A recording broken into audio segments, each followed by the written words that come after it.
Selanjutnya yang bersangkutan diduga telah melanggar ketentuan pasal 2 ayat 1 dan pasal 3 Yungto pasal 18 Undang-Undang Tindak Pidana Korupsi Yungto pasal 56 KUHP. Jalan Pak. Bu Helena, Ibu, tanggapannya dong Bu. Saya nggak tahu nih, saya nggak salah nonton. Nggak salah Bu. Sehat Bu. Sehat Bu. Udah buka puasa belum Bu? Iya. Lapar nggak Bu? Lapar nggak Bu?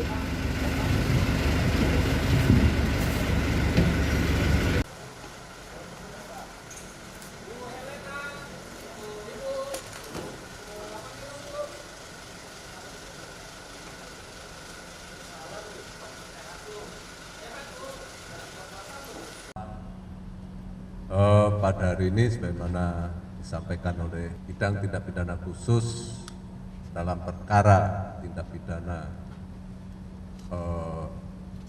tata niaga timah di wilayah IUP PT Timah telah memeriksa 3 orang saksi, di mana salah satu dari 3 orang saksi tersebut yaitu saudari HLN selaku manajer PT GSE, berdasarkan alat bukti yang telah ditemukan dan setelah dilakukan pemeriksaan secara intensif, penyidik menyimpulkan telah cukup alat bukti untuk menetapkan yang bersangkutan sebagai tersangka.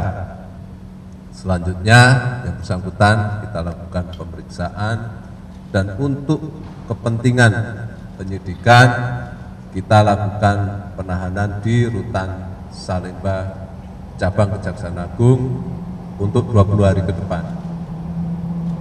Adapun kasus posisi yang bersangkutan adalah bahwa yang bersangkutan selaku manajer PT GSE diduga kuat telah memberikan bantuan mengelola hasil tindak pidana kerjasama penyewaan peralatan processing peleburan timah, di mana yang bersangkutan memberikan sarana dan prasarana melalui PT GSE untuk kepentingan dan keuntungan yang bersangkutan dan para tersangka yang lain, ya, dengan dalih dalam rangka untuk penyaluran CSR, dana CSR.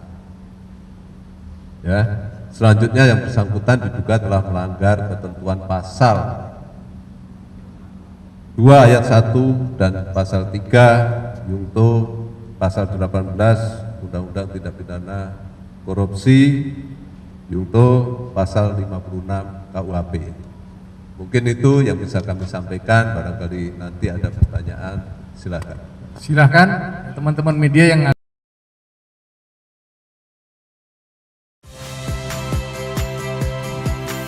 Saya Ihsan Sitorus.